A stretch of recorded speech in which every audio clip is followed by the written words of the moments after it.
जी नाज़रीन, डॉक्टर तार नज़ीर आपसे मुखातिब है और मैं आपको अपने प्लेटफॉर्म पे खुश आमदीद कहता हूँ। नाज़रीन, आज मैं आमरीत के हवाले से बात करूँगा।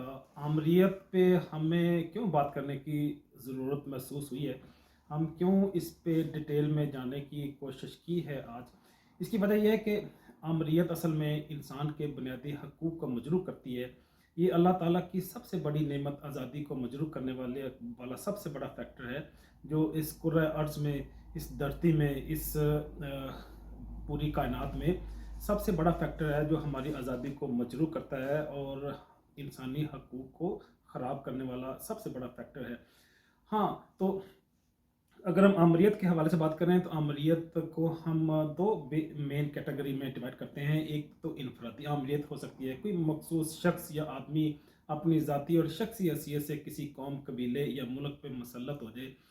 दूसरी इज्तिमाई आमरीत है कि कोई मखसूस अदारा या मखसूस ख़ानदान या मखसूस ग्रुप किसी कौम, कबीले या मुल्क के अंदर मुसल्लत हो जाए। तो दोनों ही आमरीत हैं, लेकिन दोनों दोनों ही इनकी शक्ल व शबाहत और इनका एक्सप्रेशन क्योंकि डिफरेंट है, तो इसलिए हम आमरीत को दो मेन कैटेगरीज में डिवाइड करते हैं। दोनों काबिल नफ़रत हैं। जब हम इस मौजू पे बात करते हैं तो हम अपने क़ारीन की आसानी के लिए, अपने सामीन की आसानी के लिए और अपनी आसानी के लिए इसको दो मेजर कैटेगरीज में डिवाइड करते हैं। एक शख्सी आमरीत है जो पर्सनल डिक्टेटरशिप है, कोई मखसूस आदमी, शख्स किसी कौम, कबीले या मुल्क पे मुसल्लत हो जाए, तो ये पर्सनल या एक इंडिविजुअल की डिक्टेटरशिप है।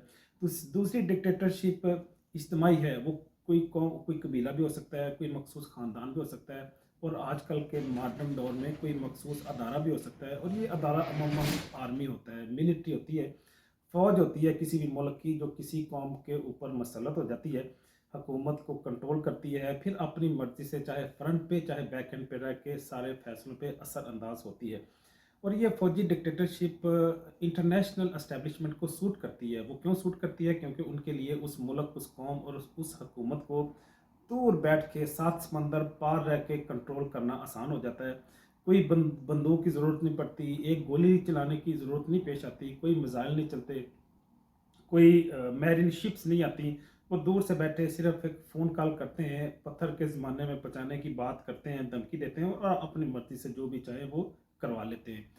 तो मैं बात क्योंकि पाकिस्तान के हवाले से करना चाह रहा हूँ, इसको जहाँ से मर्ज़ी मैं शुरू करूँ, लेकिन पाकिस्तान के कानून तक लेके आऊँगा, पाकिस्तान के दस्तूर और आइन तक मैं अपनी बात को लेके आऊँगा और पाकिस्तान की फ़ौज पे आके मैं अपनी बात का अख्ताम करूँगा।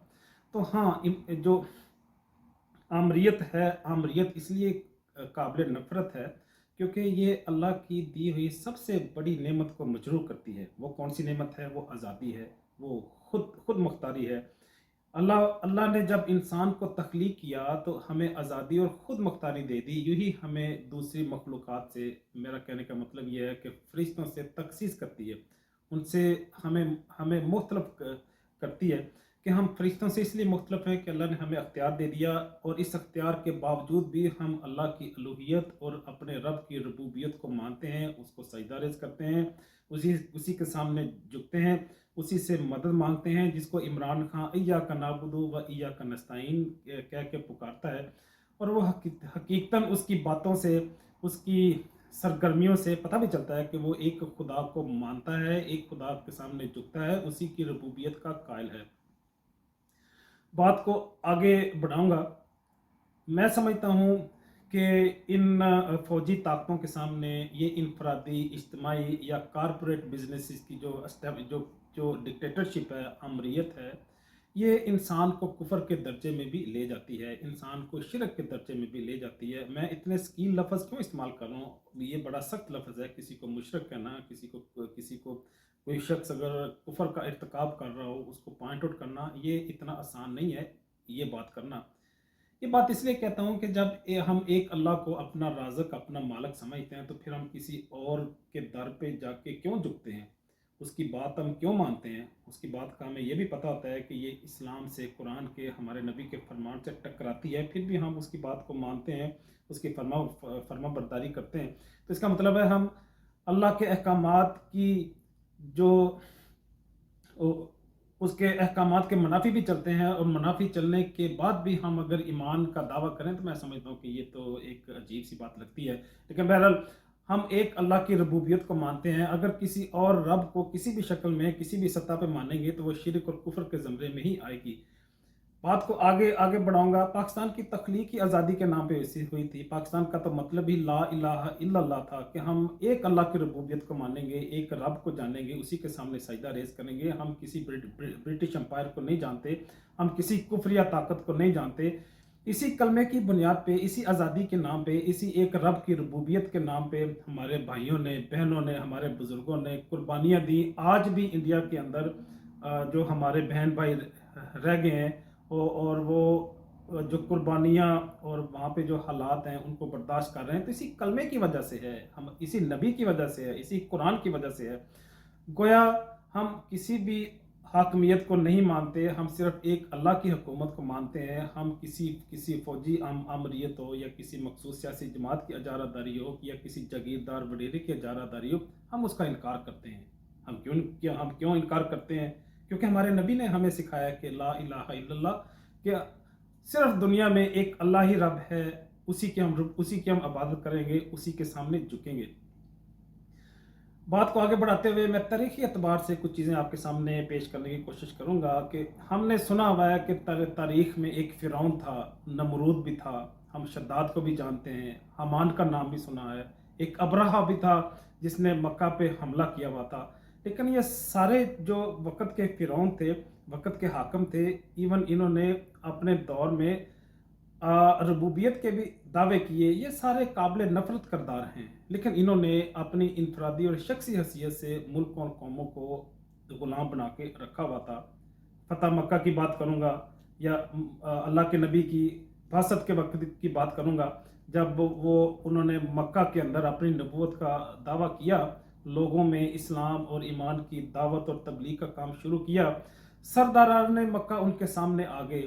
وہ کیوں آ گئے؟ کیونکہ ان کی ڈکٹیٹرشپ، ان کی آمریت مجروح ہوتی تھی، ان کی جتنی بھی جو اجارہ داری تھی، حاکمیت تھی، بادشاہت تھی، وہ کیونکہ پاش ہوتی تھی۔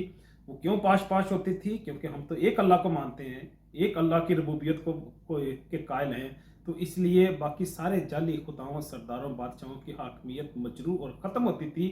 اس لیے ابو جہل ہو، ابو لہب ہو، ولید بن مغیرہ ہو، امیہ بن خلف ہو، نظر بن حارث ہو، عقبہ بن ابی معیط ہو، یہ سارے جتنے بھی سرداران تھے اللہ کے نبی کے سامنے آ کے کھڑے ہو گئے، لیکن وقت، زمانے اور حالات نے دیکھا یہ سارے پاش ہو گئے، اور صرف ایک اللہ کی ربوبیت کا ڈنکا بجا، اور آج بھی بج رہا ہے۔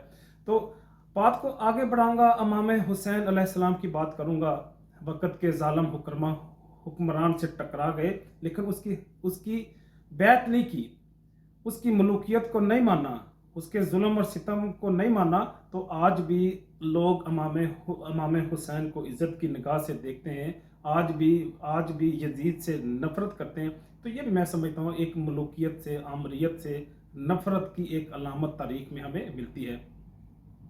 زیادہ دور نہ جائیں، گزشتہ صدی میں چلے جائیں یا گزشتہ 50 سال میں چلے جائیں، ہمیں کئی سارے ایسے حاکم ملتے ہیں، وہ چاہے لینن ہو، سٹالن ہو، وہ چاہے فیڈل کاسٹرو ہو، یہ سارے جو نشان ہیں، یہ ساری جو شخصیات ہیں، یہ بڑی بڑی شخصیات ہیں، اور اپنے آپ کو ڈکٹیٹر کی شکل میں انہوں نے زمانے اور حالات اور ملکوں کے سامنے پیش کیا، اور وقت نے انہیں ختم کر دیا۔ آج بھی ان کی شناخت جو ہے ظالم حکمران کی حیثیت سے ہوتے ہیں۔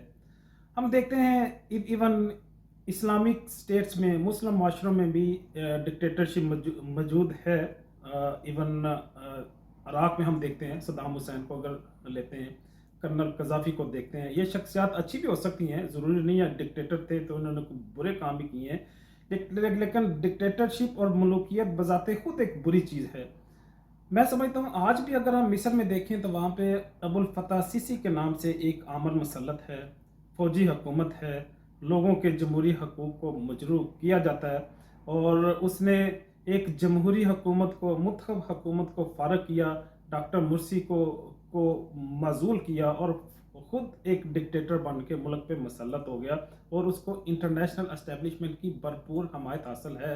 हत्ता कि उसके साथ ही सऊदी अरेबिया में जो मलूकियत है, जो मखसूस ख़ानदान सऊदी अवाम पे मुसल्लत है, उसने भी इसी डिक्टेटरशिप की हमायत की और इसको एस्टेब्लिश किया। तो ये भी मैं समझता हूँ कि मुनासिब चीज़ नहीं है।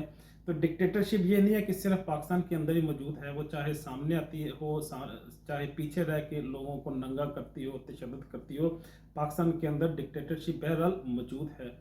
हाँ, तो मैं क्योंकि बात की थी कि मैं पाकिस्तान पे आके बात ख़त्म करूँगा, पाकिस्तान के आइन पे आके बात करूँगा और पाकिस्तान की फ़ौज पे आके बात करूँगा। हाँ, ये वही फ़ौज है जिसको लोग हैंडलर्स भी कहते हैं, जिनको लोग सहूलतकार भी कहते हैं।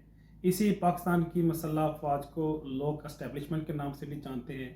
इमरान खान ने न्यूट्रल की एक टर्म इंट्रोड्यूस कराई है। कई लोग तो सख्त अल्फाज इस्तेमाल करते हैं, मीर जाफ़र और मीर सादक के नाम से भी याद करते हैं, लेकिन हम बहरहाल फ़ौज की कुर्बानियों से उससे उसको बिल्कुल एक्नॉलेज करते हैं। हमें पता है हमारे फ़ौजी भाइयों ने अपना खून पेश करके हमारे मुल्क पाकिस्तान की हिफाजत की है और इस एटमी पाकिस्तान का के तहफ़्फ़ुज़ के ये ज़ामन है।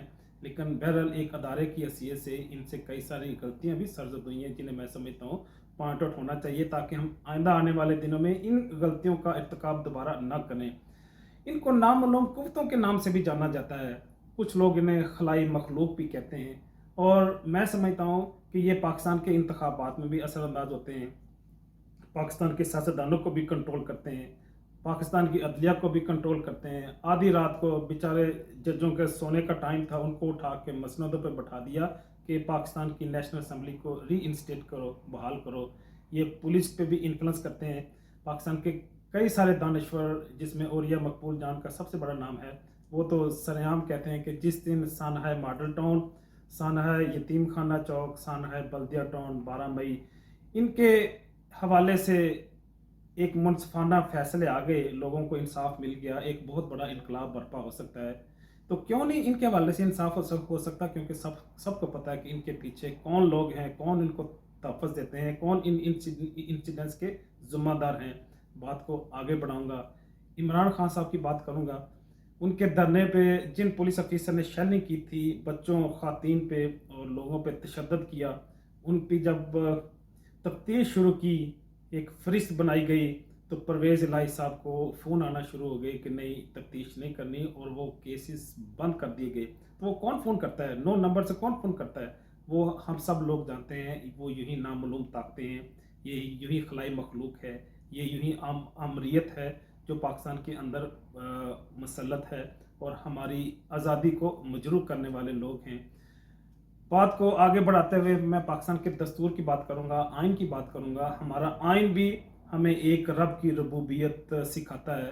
इसका जो पहला पेज है, वो पहले पेज का पहला सेंटेंस ही शुरू होता है कि अल्लाह तबारक ताला ही पूरी कायनात का बला शिरकत गैर हाकिम मतलब है। तो इसका मतलब है हमारा तो आइन, हमारा दस्तूर ही हमें यह सिखाता है कि हम एक अल्लाह की रबूबियत को मानते हैं, तो हम किस तरह से फौजी डिक्टेटरशिप को मान सकते हैं। अगली बात पेश करके आपसे इजाज़त चाहूँगा। हर फौजी, हर ऑफिसर जो पाकिस्तान मिलिट्री आर्मी को ज्वाइन करते हैं, वो एक हलफ लेते हैं। पाकिस्तान के आर्टिकल 244 के तहत वो हलफ लेते हैं कि मैं अपने आप को किसी भी किस्म की सियासी सरगर्मियों में मशगूल नहीं करूँगा। तो गोया वो कौम से, मुल्क से, हुकूमत से, अल्लाह से वादा करके आते हैं कि मैं सियासत में इन्वॉल्व नहीं होगा, लेकिन वो इन्वॉल्व होते हैं। तो गोया फ़ौज का बज़ाते खुद फ़ौज में इन्वॉल्व होना, अपने आप को सियासी सरगर्मियों में मुलव्वस करना, ये इन्वॉल्व करना, ये ना सिर्फ गैर अखलाकी है, गैर कानूनी है, बल्कि गैर आइनी और गैर दस्तूरी अमल है। तो मैं अल्लाह से दुआ करता हूँ कि अल्लाह पाक हमें आज़ादी अता फ़रमाए, वही आज़ादी, वही इंसानी हकूक़ जो कुरान ने हमें दिए हैं, जो अल्लाह के नबी ने हमें हमें हमें दिए हैं। इसी पैगाम के साथ डॉक्टर ताहा नज़ीर आपसे इजाज़त चाहता है। मिलते हैं ज़िंदगी के किसी नए मोड़ में, नए इल्मी उन्वान के साथ। तब तक के लिए अल्लाह हाफ़िज़।